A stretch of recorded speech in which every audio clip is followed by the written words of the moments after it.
When I see those martial art movies, of course it's fun to watch. You see beautiful techniques, but it doesn't work that way. Get the arm, myself. Get the arm, look at that, that's it.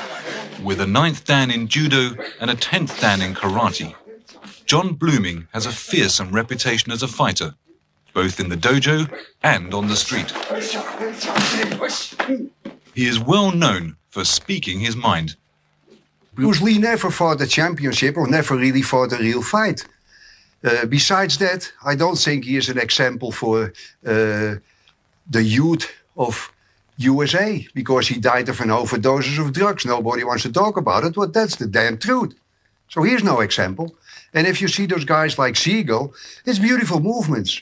And I not know personally Jean-Claude Van Damme, but I know people who fought with him and who knew him. In the old days, he only weighed 47 kilo, and he never won anything, not even a B states championship. So he is lying about world championships. As a matter of fact, that came to me recently, that he in a bar he found a biker, and one way or the other the biker didn't like him and knocked him out in one punch.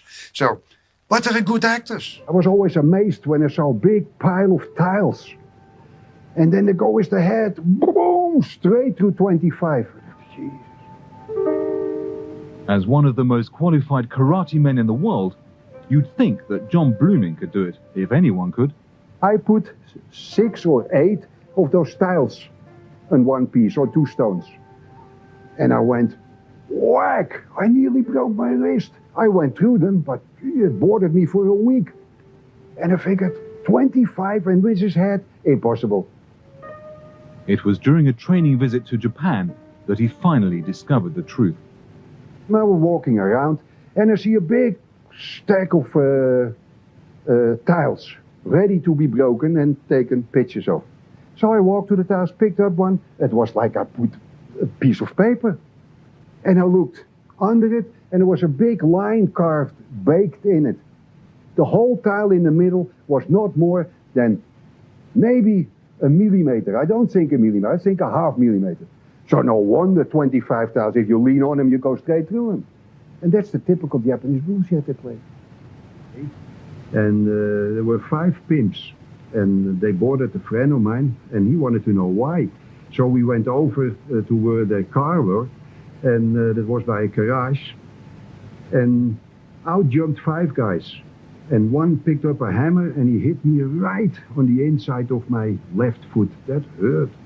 I was so mad, I just, like a tiger, I stormed forwards, and I caught him, cut away his hands, and one way or the other I hit him. Don't ask me if I hit him with my fist, I think so. Or I might have had with the triangle bone here and hit him, because the ear came off, he had a crack in his skull, and the main artery was busted. And he was dying from 10 o'clock in the morning until 3 o'clock at night. From that day on, I swore I will never in a street fight, unless my life is in danger, hit him with my fist, and I developed the so-called shotai, which is just as effective, but it doesn't really kill you. A little farther, boom. And then I can go in, boom, and I knock him out. Okay. Jon Bluming, known as the Beast of Amsterdam, has earned his nickname while providing security for the clubs and casinos of the red light district.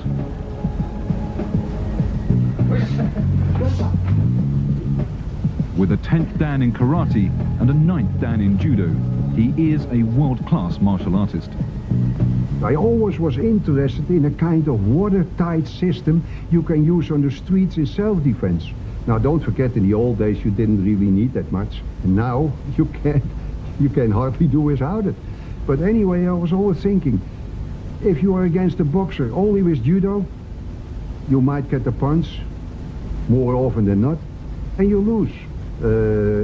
If with your judo you are against a wrestler, you still have a hard time beating the wrestler. Je kan het zo doen, je kan het zo doen. 2, 3, meer doe ik niet. So I figured, if you combine, for instance, karate, the kicks, the defenses, the punches, combine that with throwing techniques, backwards, frontwards, hip throws, and the next 1/3 is, once you have thrown him, don't let him go on the ground, jump him. Any street fighter, once you have him on the ground, he is a baby. So from here, in, bang, and up. Come on now, it was not that bad. And then you pull the other one over your wrist. See what I mean? At 6'4" and 16 stone, you could argue that any system might work for Big Jon Bluming. But what about the rest of us? Dave most probably could not do the things I do. Why? Because I'm tall, I'm heavier than he is. On the other hand, he couldn't do what Dave does or what I do, because he is still lighter and not really weight trained and all that. So everybody has adapted to his own style and think about it and train in that way so that he won't be scared of a big guy. And that's why I developed, for instance, this real fast kinkeri. Because when I stand here and have a fast kinkeri, from nothing, I'm in his balls. But, you know, in a split second.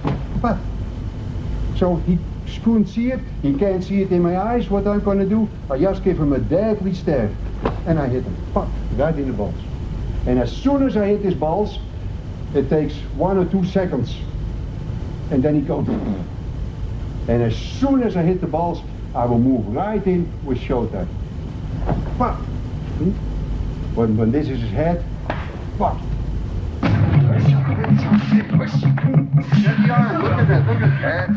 My personal opinion is, it is not the mystic, you know, all the funny things around it which makes me jittery.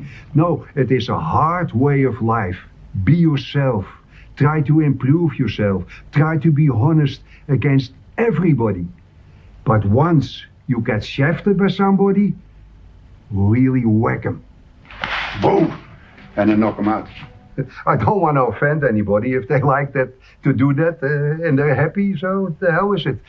But I always find the spiritual thing and the meditation and the Zen thing behind karate or fighting sports is usually one far less than mediocre teacher who fills his pocket with money and couldn't hit his grandmother if she had an umbrella in her hand. They're phonies, mostly. I myself, I like to be honest, I like to be a fighter. I never charged my boys money, really money, no. Just enough so I could run the dojo and then my car and things, you know. And I made my money, luckily, at the casinos.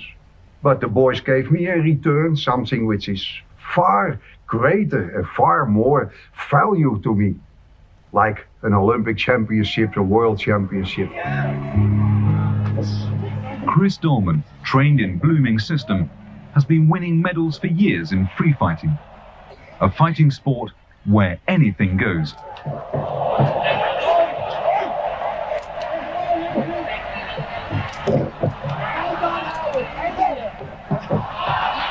Chris Dolman is the best all-round student I ever had.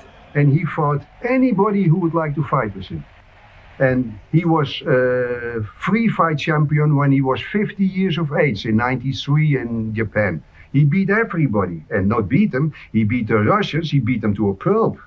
They crawled out of the ring, they were scared to death for him. He's terribly rough, but very honest. But rub him the wrong way, he will just tell you, there's a funny kind of look then, like, what was that? And you repeat it, you have it right there, whack, he knocks you out. He doesn't take bullshit from anybody.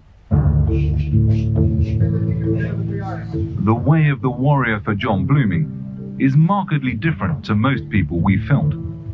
But then he is one of the few martial artists to have experienced the horrors of war firsthand. Bluming is a decorated veteran of the Korean War, where he served with the Dutch Royal Marines. I have to admit, it formed my life and it gave me a stamina and it gave me a background, and I knew that I could stand on my own 2 feet.